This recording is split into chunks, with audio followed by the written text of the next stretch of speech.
แล้วกับสวัสดีครับพบกับช่อง The Voice SS แบบการจะเล่นเกมต่อสู้เนาะเราจะใช้เล่นต่อสู้ไหนเราจะใช้ตัวนี้นะครับพลังแสงนะเพราะว่าผมเคยมีแล้วพลังแสงเนาะ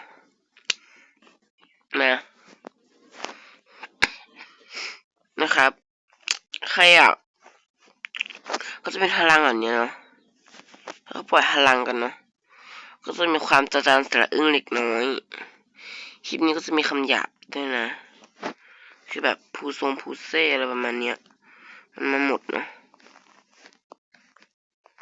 จริงค่ะ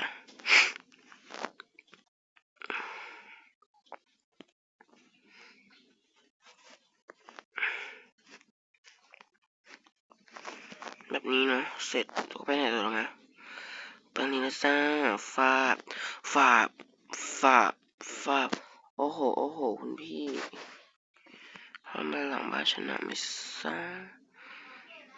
ครับพี่อุ้ยมีการลอยนี่มีการลอยสาบกีโอ้โหโอ้โหสาวก็บอกครับแม่ไว้โอ้โหก็แรงใช้ได้นะเขาอะชิโร่ถ้าเกิดแสดงกับพวกกับฉันไม่ได้ฉีดเข้าไปเนาะฉีดเข้าไปก็จะมีความความฉีดเล็กน้อยนะไปทุ่มแบบมีความจัดจ้านสะอึ้งเล็กน้อยแล้วก็จะมีความแบบให้มีเสียงสดใสขออภัยด้วยนะอุ้ยจะแตกโอ้โหแตกแตกเลยแตกกับสถานะเดียวนะติดนี่มาไปไหนไม่ทราบพี่แต่ไปค่ะ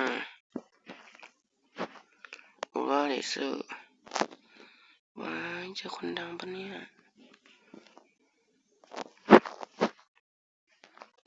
ลำแสงฮีคาดอสูรฟัน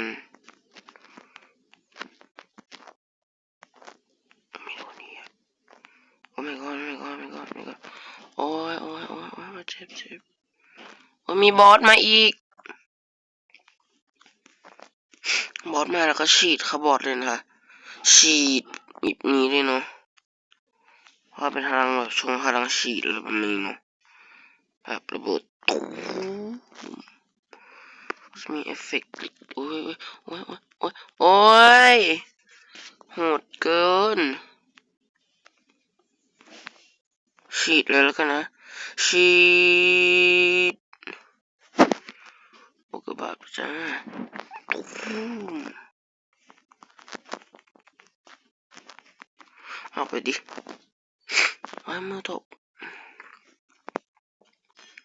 ไปเจ้าออกไปจ้าเดี๋ยวขอวิ่งหน่อยนะก็จะมีความแบบบดตูมแบบนี้แล้วก็ปล่อยลำแสงใส่เขานะคะปล่อยลำแสงอะไรประมาณนี้เนาะไม่ก็ระเบิดตูมไปก็จะมีพลังปล่อยลำน้อยนะกระสุนเว้ยโอ้ยสกัดเลยสุปุงใหญ่เอาสิเอานี่เอากับฉันเหรอโอ้โหความจอจานสะลึ่งเล็กน้อย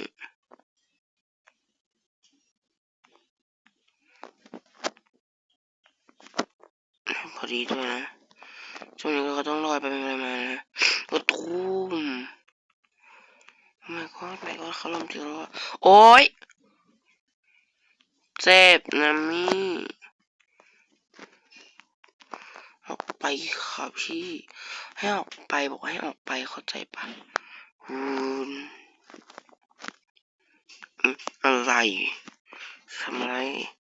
ทูมทำไรอ่ะเฮ้ยมันจะขึ้นไม่ปีนทุกคนว่าทราบเขาให้ไม่ต้องมาซ่า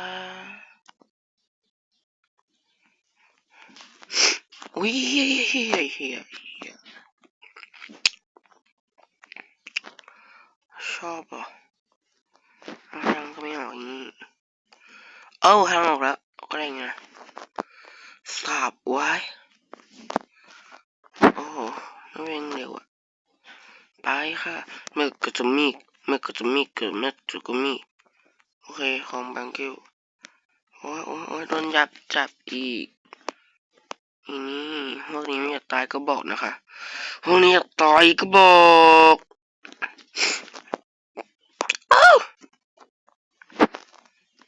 รำสังค่าศูนย์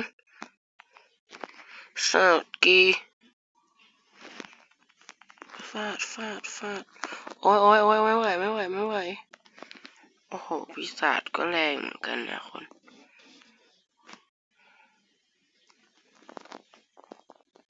ไม่ก็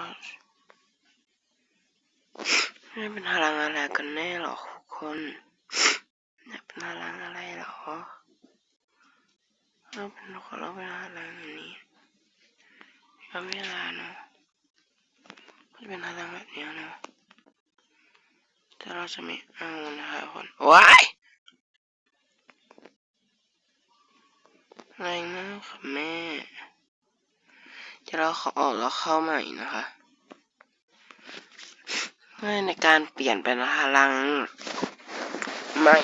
อะไรประมาณนี้เนาะนะคะทุกคนเราก็จะเป็นพลังแบบตัวจานเล็กน้อยนะฮะพลังแสงก็จะเป็นพลังแสงเหมือนนี้ใช่ไหมก็คือเขาจะเป็นอะไรประมาณนี้นี่เองแล้วก็ต้องเก็บประมาณนี้เนาะนะถ้าใครอยากเล่นตามนะครับก็อย่าลืมกดไลค์กด subscribe ให้ช่องตรง OSS ไปก็ได้นะครับบ๊ายบาย